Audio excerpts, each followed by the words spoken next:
According to the American Psychological Association, money's the #1 cause of stress for adults in our country. But it doesn't have to be. Here, with the secrets to better managing your budget, is author of Real Money Answers for Every Woman, Patrice Washington. Hey.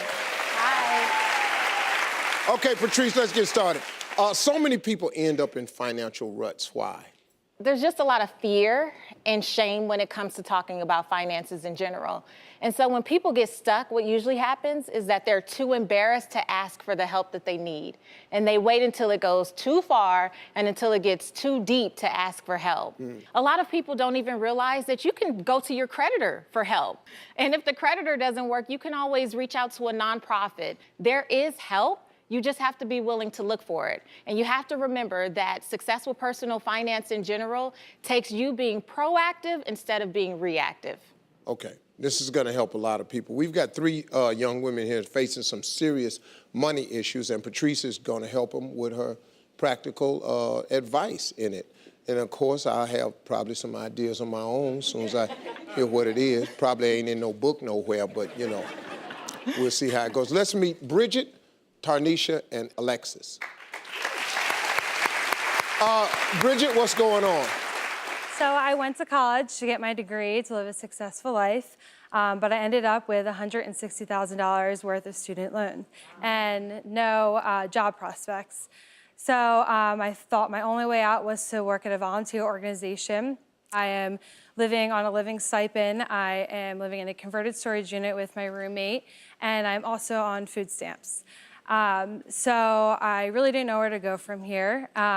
After this program's done, it allows me to defer my loans for a year, but after it's done, I will be stuck with paying my 7 different student loan lenders between $1,200 and $3,000 a month. So how do I dig myself out of this hole? Okay, Wow. Patrice. Yeah. Well, the first thing that you should know, Bridget, is that you're not alone, because outstanding student loan debt in this country is over $1 trillion. But here's the thing, you can't defer those loans forever. We have to get a plan to pay them off, because deferring doesn't make them go away. So my advice to you is to think about student loan debt consolidation, because what that'll do is help you simplify all of these into one payment, into one bill that'll be so much easier for you to manage. It'll just give you a little bit of a break there, and it'll help you save big time. I'm talking about saving up to 40% just in the interest payments on the loans, which will be very helpful. And the last thing that consolidating will actually do for you is just give you a peace of mind again, and so that you can breathe and just have a moment to really, one, enjoy the fact that you did do the hard work of going to get that education, but now have a real plan in place to just get through this, because I know that it's overwhelming. Definitely. Right. Thank you. Okay, let me ask you a question. What happened if you don't pay the loan?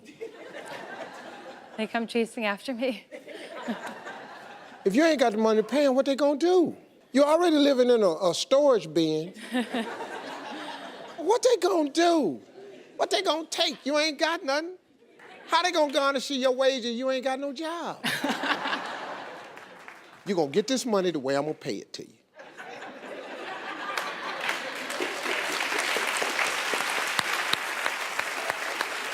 Up next, we have Tarnisha. Tarnisha, what's going on with you? I'm a single mother of a 17-year-old son, and I'm currently living paycheck to paycheck. When all those funds are exhausted, I do rely on my 13 credit cards to get me through, and I only pay the minimum. I am trying to be a good example for my son, and I'm just trying to find a way to get out of this financial rut. And here are my 13 cards. You got 13 credit cards? Yes, I do. And my total debt in loans and credit card is $80,000. 80? 80,000, yes. Patrice, what's your advice? And, You really ain't gonna wanna hear what I got to say, so. and I mean, I am angry about it. I'm very frustrated. So I'm just at the point now that I must do something about it.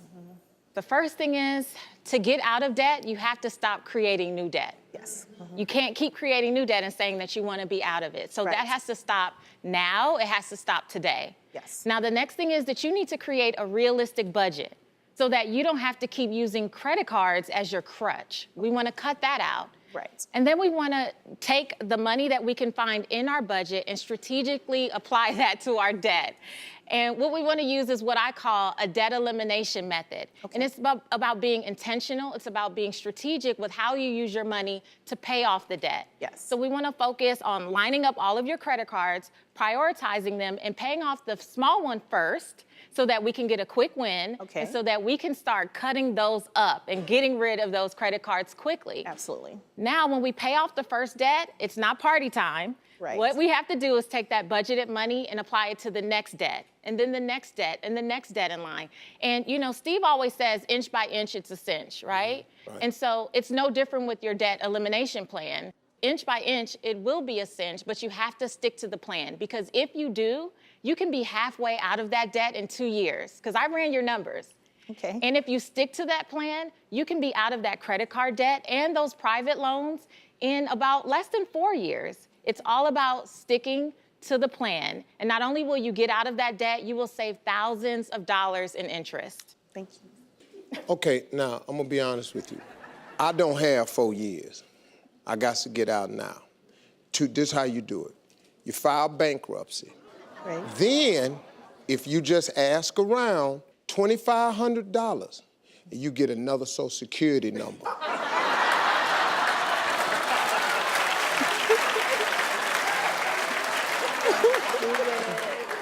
Babies is born every day.